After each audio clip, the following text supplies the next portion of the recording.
Hi, my name is Tiana Karamayas and I'm a Cavoodle puppy coach and breeder for Noodle Way and River City Puppies. As a coach, my philosophy is simple. A Cavoodle should always complement your lifestyle, not complicate it. And this is the foundation to everything I teach. For almost the past decade, I have been working in the breeding, training, grooming, and veterinary sectors of the small animal industry. I've also been raising Cavoodles for the past 16 years, so I have definitely learned a thing or two about the breed along the way. Now this podcast is all about Cavoodles. Raising Cavoodles, training Cavoodles, grooming Cavoodles, breeding Cavoodles, and how to shape the behavior of a Cavoodle puppy. So if you're a Cavoodle parent or you are looking at adding a Cavoodle to your family soon, then this podcast is for you. New episodes will be released each Tuesday morning, and you can follow me across all social media under the name @OodleWay for more tips and advice on Cavoodles. Thanks for tuning in. Hello and welcome back to the Cavoodle Coach podcast. My name is Tiana Karamayas and I'm your host, and today we are going to be talking about two different kinds of socialization options available to your Cavoodle. Now, this is the second time I'm recording this podcast. I just recorded it, got to the end of the episode and realized I never actually hit record. So I'm going to do it again, and I'm hoping I remember everything I said before. And I'm hoping you enjoy this episode because this is a really great topic, and I really love talking about socialization for Cavoodles because lately especially I have been getting so many emails and DMs from families who have older Cavoodles, like 6 months and older. And they're messaging me and they are saying, Tiana, we did this XYZ training for our Cavoodle puppy. We did this socialization. We thought we did everything, but now my Cavoodle barks at everyone they see and they pull on the lead, and they're just causing us so many issues, and I don't understand where I went wrong. And so again, I'm getting these messages pretty much every day, and this is a really important topic to talk about because the last thing you want to do is get a Cavoodle puppy, do the training, do the socialization with them, think you've done the right thing, and then in 6 months' time have a Cavoodle who has developed all of these behavioral issues because you actually did the wrong kind of socialization and the wrong kind of training when they are a puppy. That means it's a waste of your time, but it also means you're dealing with a puppy, a Cavoodle now, who has behavioral issues, and then it requires counter-conditioning training to change these behaviors, which is really expensive to work with a behavioralist one-on-one. It also takes a really long time to change the behaviors and to change the thought patterns of your Cavoodle once they are older. And it also can be really difficult because the family is having to dedicate all this time to retrain the puppy, and you don't get the same results you would have gotten if you had done it right in the first place. So it's a really difficult situation, and I don't want to see anyone else in this situation. So I'm hoping this podcast episode will shed some light on what the two kinds of socialization options are for Cavoodles, and then hopefully by the end of the episode you'll be well informed and you'll have enough information to make a decision on which direction you want to go with for your Cavoodle socialization. So let's just get into it. Let's talk about the two kinds of socialization, and I'm going to be talking from my own experiences, which is really exciting because I am a Cavoodle coach now, but I'm only here because of the behavior we experienced with my Cavoodle when I was a child, which made me so passionate about making sure other families don't struggle with the same behavior. So let me just go to the beginning and let's just start with the first kind of socialization available for Cavoodle puppies. So I got my first Cavoodle when I was 8 years old. His name was Oscar, and he was the most beautiful, adorable little thing to ever walk this earth. I was more obsessed than anyone should be with their dog, and I was 8, like I said, and when it came to training Oscar, we had no idea what to do with that. And so we did what everyone does, and that was we enrolled in our local puppy school.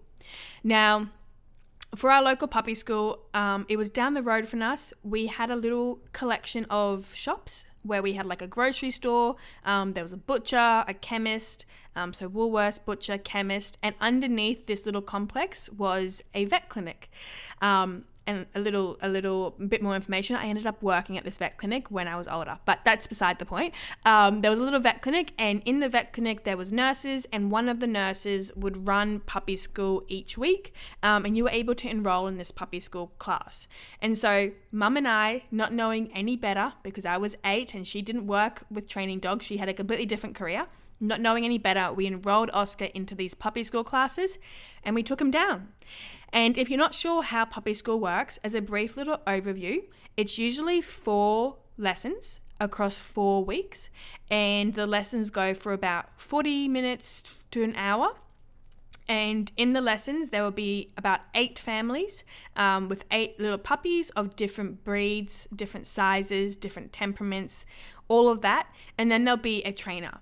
Now, the trainer, depending on where you go for puppy school, doesn't actually have to be a qualified trainer. It could be a vet nurse, like was the case at this puppy school that we went to. It can be just someone who got a job there, and then the organization handed them a training manual and they've had no prior qualifications in understanding the behavior of dogs at all. That's something you tend to see at a lot of pet shops running puppy school classes. They're not actually qualified trainers. And then there are options where there is puppy school that is run by qualified trainers, but the whole way that the puppy school is run is the same. They're mixed classes, mixed breeds, and you follow a 4-week training program with 1 class a week for 4 weeks. And outside of that 1-hour class, you get no external support because you only get 1 hour a week with the trainer in a training class with 8 other families. So that's how puppy school works. And that was the same 20 years ago, and it's the same today. And so we enrolled Oscar in the puppy school down the road.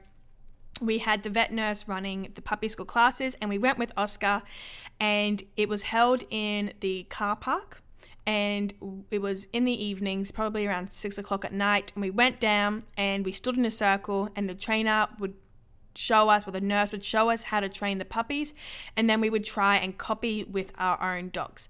And Oscar was the dog in the class who was so excited and just desperate to say hello to all the dogs and the people.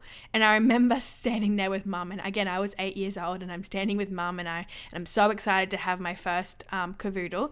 And she says to me, okay, we'll just listen to the nurse, and then we'll teach Oscar when we're at home, because he's not focusing here. He's too distracted by all the people and dogs. And I remember going, okay, fair enough, we'll just listen.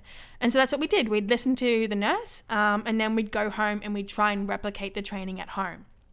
Now, immediately, 20 years later, I am here with, and a little red flag is binging off in my head at that whole discussion I had with my mum. Because what that means immediately is that Oscar was in an environment that was too highly distracting, and you're trying to train him with no success. And the issue with this is when it comes to training our puppies, to actually train a puppy so that they can listen to you both inside the home and outside the home, the training actually always has to start with 0 distractions. And then as we build focus and attention with our Cavoodle puppies, then we slowly add in distractions one at a time, increase the intensity of the training until we get to the most distracting environment, which would be standing in a room full of other dogs. But puppy school throws you in that to start with, which is why so many families really struggle with getting their puppies to listen through puppy school, because the puppies are in the most distracting environment when they are first trying to learn an exercise, instead of doing it the other way around, where you teach them in a quiet room first one-on-one, and then when they learn it, you start to slowly add in distractions while maintaining their focus. And that's a whole other way to train the dog. And we'll talk about this more later in my second option for socialization and training. But that's the first red flag with puppy school, is that the puppies are in the most highly distracting environment from the get-go, which is really hard to teach them how to train, especially when we look at a Cavoodle who isn't naturally very eager to train with you.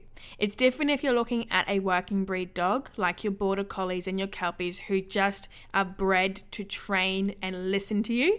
They tend to cope better in a puppy school environment. But for Cavoodles, not so much. And a lot of the Cavoodles end up being like Oscar. Now, Again, that's the first red flag. The second thing that happens in puppy school is at some point in the class, there will be a time where the person leading the class will say, okay, it's time for a play session. We're going to socialize the puppies now. And the puppies will be let off leash. If it's in a room, we were in a car park, so they stayed on the leash. And they are encouraged to come into the middle to meet and to play for usually it's about 15 minutes of play. And I remember with Oscar, we had him on the leash, and so we'd extend the leash and he would go into the middle of the circle to play, and he was so excited. He would jump around trying to say hello to all the dogs. He'd jump around to all the people, jump all over their legs, and they'd reach down and they'd pat him. They'd say how cute he was, which he was very cute. And that was what his little socialization sessions looked like. And there was also another little dog in the class, I remember thinking it because at the time, again, I was 8 years old. I remember thinking, wow, Oscar's so confident. He's such a good dog. Look how confident he is to say hello to these other people. And this other little dog in the class, a little fluffy dog, I think maybe she was like maybe a Maltese or a Moodle or something like that. She was a little puppy. And she was trying to hide behind her mum's legs. And she was trying to run away. She did not want to go in the middle and interact with the dogs at all. And I remember thinking, wow, that's a very scared dog. That's not very good. And then I remember the nurse coming over who was leading the class and telling the mum to, pick up the puppy and pop it in the middle of the circle and let the puppy actually be sniffed by the other dogs. And I remember watching this little puppy, her tail was between her legs, she was shaking, she did not want to be there, and yet she was forced into this social setting. And Oscar and the other dogs in the class who were so, I guess we said confident, but were so boisterous, they bounded over to the puppy and they were like sniffing all over her, very clearly overwhelming her. And then we went home and that was the end of the puppy school lesson. And then we did that for 4 weeks. Now looking back at that other little puppy, I could say with 100% certainty that little puppy has grown up being reactive on the lead and very fearful of other dogs. And this is because she was shoved into an environment way too soon and way too quickly where she was very quickly overwhelmed and then had a very fearful reaction and experience with other dogs, which down the track for these little puppies whose brains are like sponges and they're constantly absorbing all this information, she would have very quickly formed the perception that dogs equals danger and people equals danger. And then as she grows up, you deal with a little puppy who really lacks in confidence and can be very reactive on the lead because they feel threatened when they are out in public around dogs and people. And when a dog has that fearful situation, they have a fear response, and it's either fight, flight, or freeze. And so she might have been a freeze puppy where she stands there still. She might be a flight puppy where she tries to run away, or she can be a fight puppy where the second she feels endangered or threatened, she might bark and growl and lunge and attack. And it's not because she's an aggressive dog, but it's because based on these early experiences in puppy school where she was overwhelmed and scared by these other dogs, she now has a fear reaction whenever she sees people and dogs, and then that's the way her body deals with it. It's not her fault, it's the environment she was put in as a puppy that wasn't controlled for her little temperament. And so that other little puppy, I'm sure she's reactive growing up, but let me tell you what Oscar was like growing up after that experience. So Oscar was the very excited puppy, what I thought at the time was the very confident puppy, where he was just wanting to say hello to everyone, jumping all over the dogs, jumping at all the people. When he grew up, as the weeks went on with him in the months, we would take him for walks, and he would spend the entire walk crying on the lead, because he was so desperate to say hello to every person and dog he saw. He also spent the entire time walking on the lead, yanking and pulling on the lead because he was trying to get to the dogs and people across the street. And he would be panting, and we would be telling him, trying to pull him back, saying, Oscar, stop pulling, stop crying. And we just thought he's so friendly. He just wants to say hello to everyone. But now as a trainer, I can look at that and say, he was dealing with a behavioral issue called over-arousal. And over-arousal in dogs is overexcitement. And it means they feel such intense excitement in social settings for Oscar, that he then couldn't control his emotions. So it was the constant crying, the vocalizing constantly. It was the constant pulling. It was the inability to focus on us. He could not sit still and look us in the eyes. He just had to have his nose to the ground and pulling forward.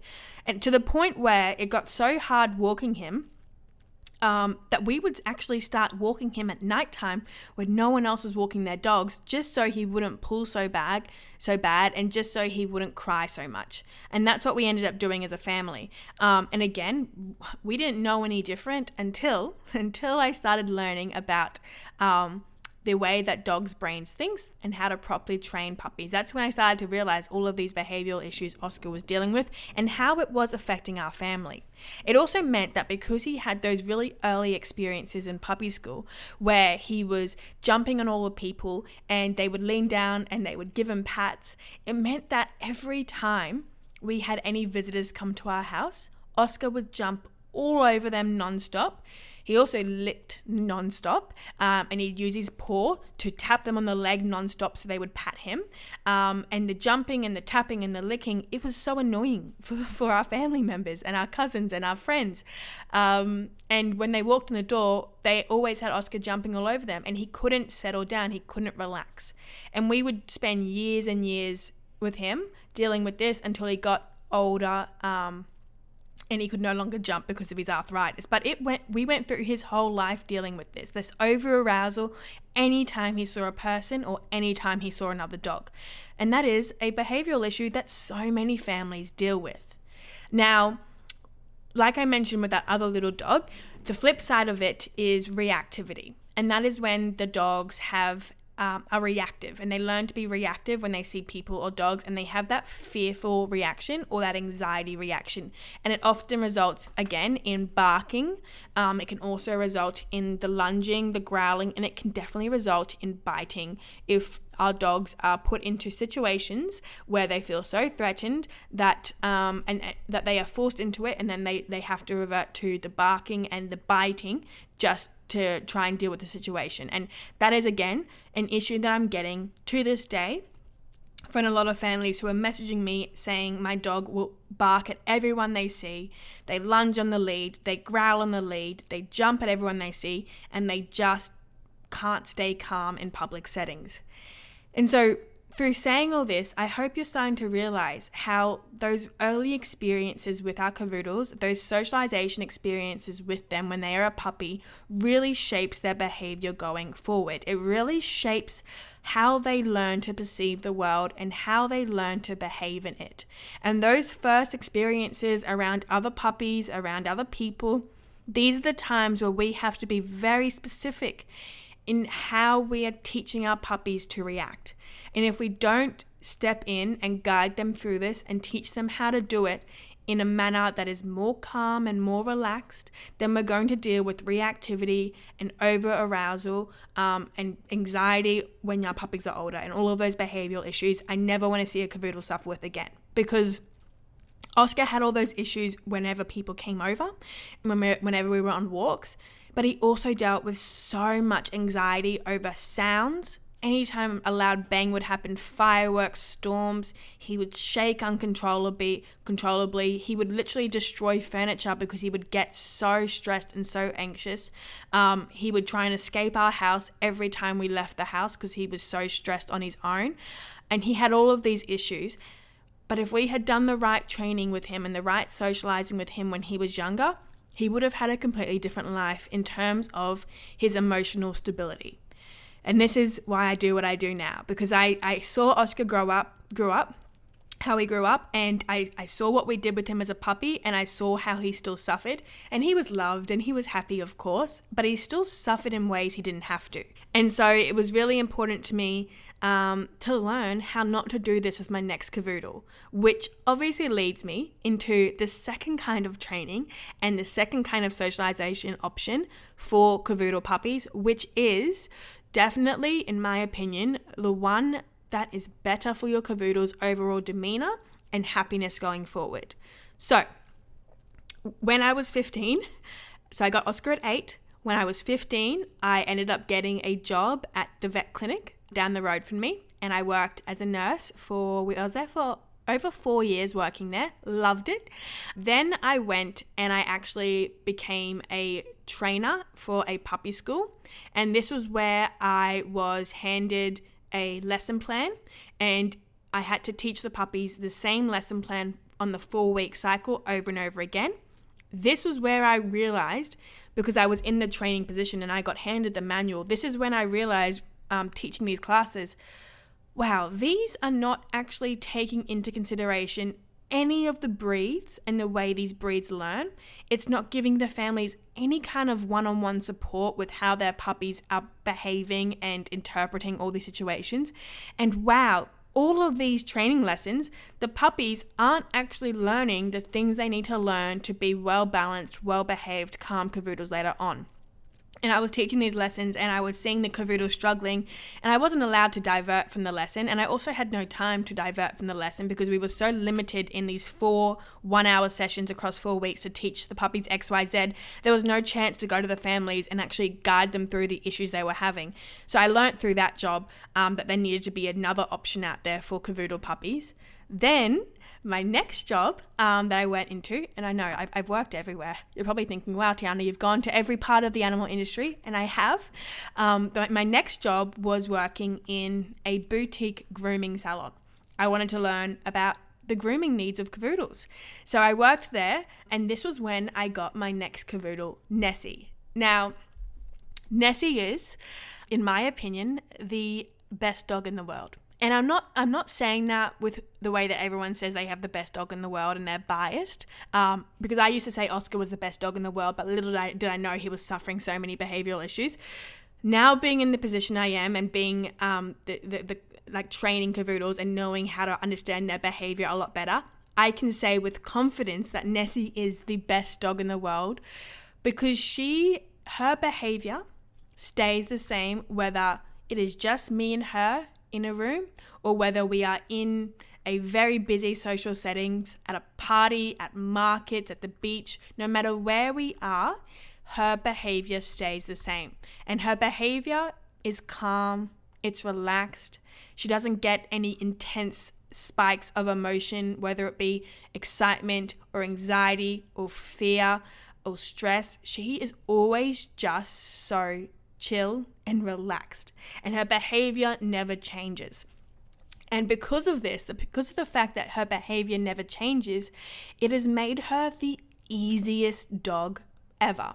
Because whether I'm alone with her or we have family or friends come to our house or I go out in public and I take her with me wherever we go, no matter where we go, I never have to give her a second thought. I don't have to micromanage her emotions. I don't need to worry about whether she's going to start barking or pulling on the lead or crying.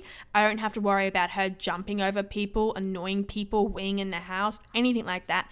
I never have to give her a second thought. I just pop her on her lead. I use a hands-free lead, so I don't even have to hold the lead. And I just carry on with my day in whatever social environment I'm in. And she just accompanies me without causing me any extra stress or work. And that is the type of dog we are all striving to get. A companion who can come with us in all of our social settings in our life and who doesn't cause us any more work.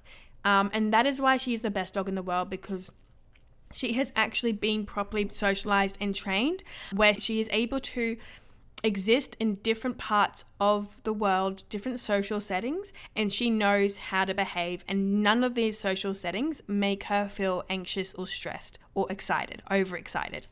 And that is the key to having a really easy, well-trained cavoodle puppy.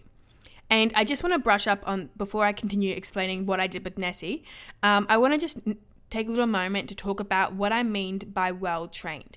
It's very easy for people to take on the belief that when we say a dog is well-trained, it's a dog who is controlled and who sits every time you ask them to sit and doesn't move if you tell them to stay and is under your control, and a dog that doesn't really have the opportunity to express themselves in any sort of way.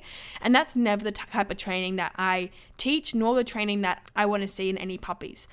The training that I want to see in puppies, and when I say the well-trained dogs, what I mean is the cavoodles who have been well-trained are the cavoodles who have been properly guided as puppies and into adulthood on how to feel in all different areas of your life. So they've been taught how to feel when they see dogs. And it's not stress or anxiety or excitement. It's to just be like, oh, look, a little dog, I'll give him a little sniff. But they stay calm and relaxed. And it's where the Cavoodle has learned, okay, we're in a social setting and we're at the markets and there's people everywhere, there's dogs everywhere.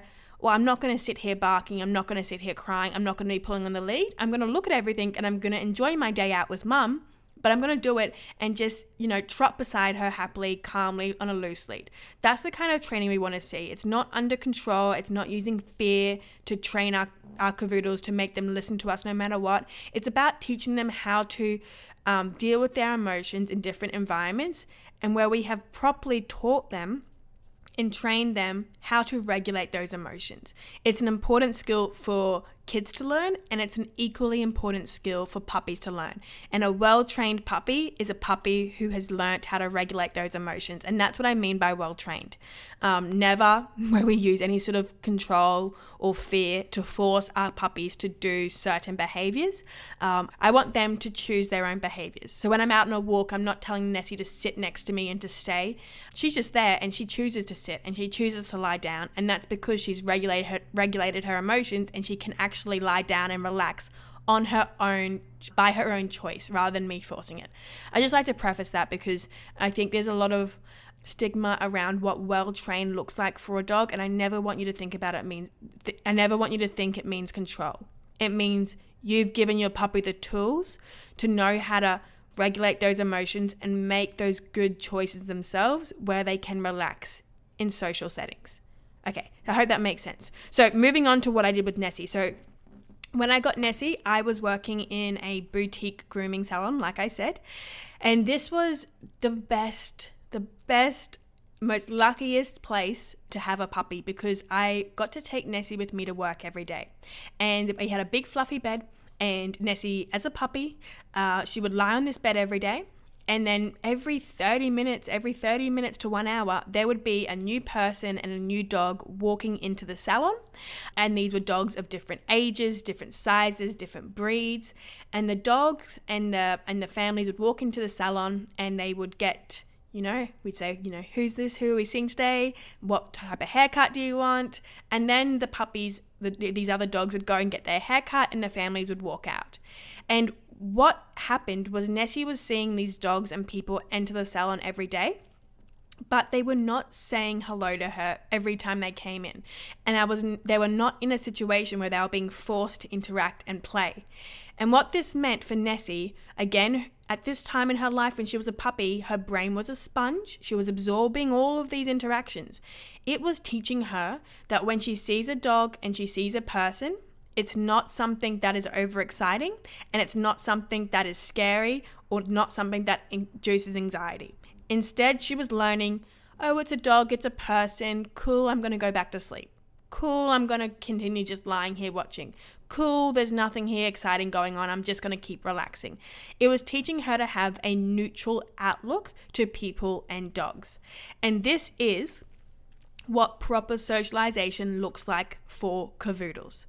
And this is where lots of families are failing in their socialization of their puppy by just doing puppy school. Because puppy school forces the puppies to interact in an environment where they learn to either get overexcited by every dog or person they see, or they get really scared and anxious by every dog that they see.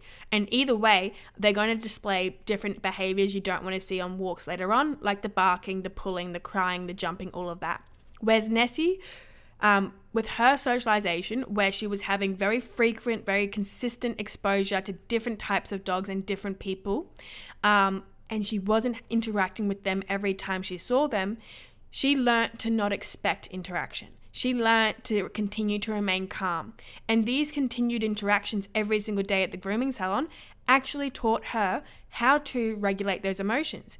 It taught her how to have her interest perked up when people would walk through the door, to be able to look at a dog and then to just go back to sleep and to just continue relaxing and not to get excited and not to get up and get anxious.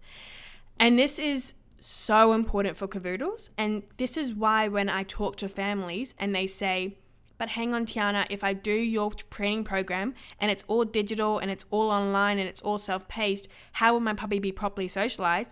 This is when I say to them, socialization for Cavoodles does not mean playing with other dogs. Socialization for Cavoodles means observing the world, different dogs and different people, and learning how to stay relaxed and continuing to have a neutral outlook on the world. That is what proper socialization looks like. And that is what's going to give you a dog who can walk on a loose lead, a dog who can go in public settings without having intense spikes of emotion, a Cavoodle who can be relaxed and calm when you have visitors come over to your house. That is what gives you the well-behaved Cavoodle that we want, not those early puppy school interactions where the puppies are forced to play together, and they learn to have this perception of dogs where every dog they see means it's playtime or it's a scary thing, which was the case for that little puppy in Oscar's class.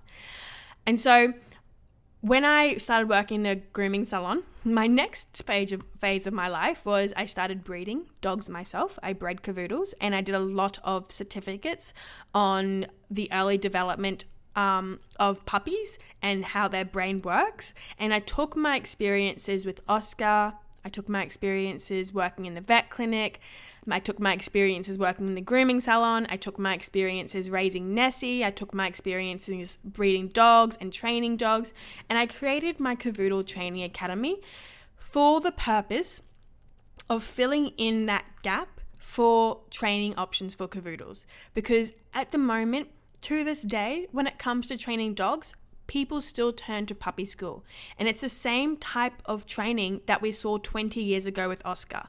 Even though we've had the whole world change in how they have their dogs. 20 years ago, dogs were outside only, really. It was very rare to have inside dogs. Now dogs are family members and we treat them like our own children. We've had such a change in the dynamic between dogs and the families and the integration of dogs into family life and how involved they are, but training has still stayed the same.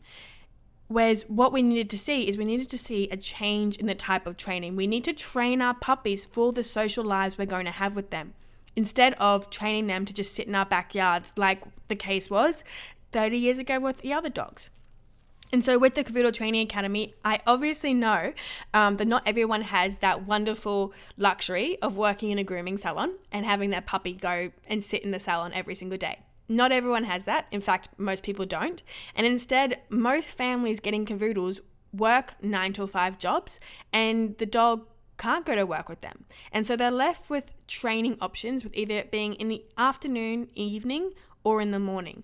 And so when I sat down to create the Cavoodle Training Academy, I said, okay, what is going to be realistic for families and what socialization activities could they realistically achieve with their puppy that's going to give them the same results that I saw with Nessie through all of that consistent, frequent observation of dogs and people in a neutral setting. And that is when I created the Cavoodle Training Academy, and I created 28 days of training schedules where each day for 28 days, there are 2 recommended socialization activities. And these socialization activities, they start off at a low intensity, and then we slowly build the intensity of these socialization experiences in conjunction with your puppy's age, the period of development their brain is in, but also in conjunction with their training and their ability to remain focused and attentive on you. Because socialization and training for our puppies, they're 2 parallel lines. They run together.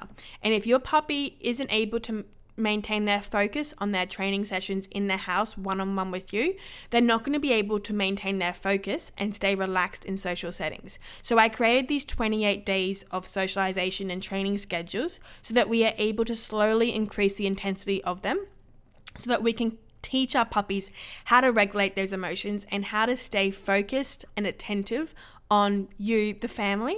And that's what's going to give you the best behavior going forward. And it's going to give you a Cavoodle who doesn't bark on the lead, who doesn't pull on the lead, who doesn't jump at everyone they see. And it'll give you a Cavoodle who walks on that perfect loose lead and can stay calm and relaxed in public settings. And so my Cavoodle Training Academy, it's very different to puppy school. Instead of throwing the puppies into a social environment straight away, we do it more slowly and we build them up to that experience so that we can make sure they continue managing their emotions throughout it. And my Cavoodle Training Academy, it's fully self-paced and it is fully digital, which means you don't actually need to enroll in any sort of classes with other dogs. And instead, you just need, over the course of the month, a few different puppies for your puppy to meet in a controlled environment that I step you through. Every single socialization activity that we have there are videos on how to do this, on how to read your puppy's body language and to make sure you're not pushing them too soon, too fast, because every puppy is going to respond differently to socialization depending on the work that the breeder did with them. And all you need to do is have them meet different puppies of different ages and not necessarily even meeting face to face. It can be from a distance, and that is the kind of socialization that gives you the best behaved cavoodle, and that is why I created the Cavoodle Training Academy, so that families had an option to do the right kind of socialization with their puppies from the start, which will stop any of those behavioral issues from forming in the future. And I'm so passionate about this subject. I'm so passionate about seeing cavoodles being raised properly, because there is nothing worse than seeing a cavoodle who struggles with their emotions, who struggles with anxiety, struggles with stress, struggles with over-arousal, over-excitement. There's nothing worse than seeing that, because these puppies are constantly highly strung, it's a horrible experience for a puppy. But it's also a horrible experience to the family, because the puppies then become very restrictive on your lifestyle. And just like myself when I was a child with Oscar, you suddenly start having to walk your dog at night when no one's around. You have to start being with your dog every time there's fireworks or a storm, otherwise they destroy your curtains and destroy your furniture. And then you have to start not leaving them alone at home, because every time you leave them home alone, they escape their house and they get so anxious, and it just causes so much struggle within the family, and it just restricts you. And that's what I don't want to see. Instead, what I want to see when you get your cavoodle puppy is for them to be raised properly and guided properly on the emotions they feel, so that they can be calm and happy in social settings, calm and happy when they're left home alone, and not cause you any extra stress. They can just become that companion you dreamed of, rather than an extra piece of work in the house where you're constantly having to micromanage their emotions and worry about their reactions to anything going on in their environment. So that's why I created the Cavoodle Training Academy. It offers a different type of socialization and training experience for cavoodles, but it's for cavoodles in particular. It's for this very sensitive breed who has a tendency to feel some really big emotions, and it's about teaching your puppy how to manage those emotions, which will shape them into a well-balanced, happy, content cavoodle when they are an adult.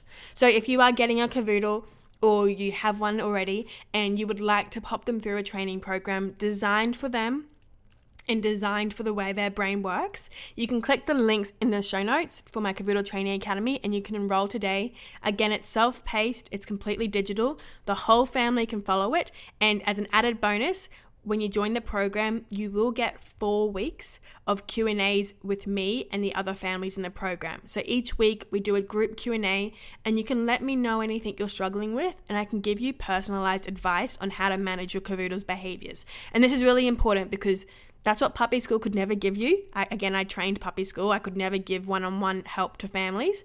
And I wanted to make sure with my Cavoodle Training Academy, you do get that one-on-one help. So have a you can click the link in the show notes for the Cavoodle Training Academy. Have a read up about it. If you have any questions about the program, you're welcome to send me an email at hello@oodleway.co, and I'll get back to you and let you know if it's the right program for your family.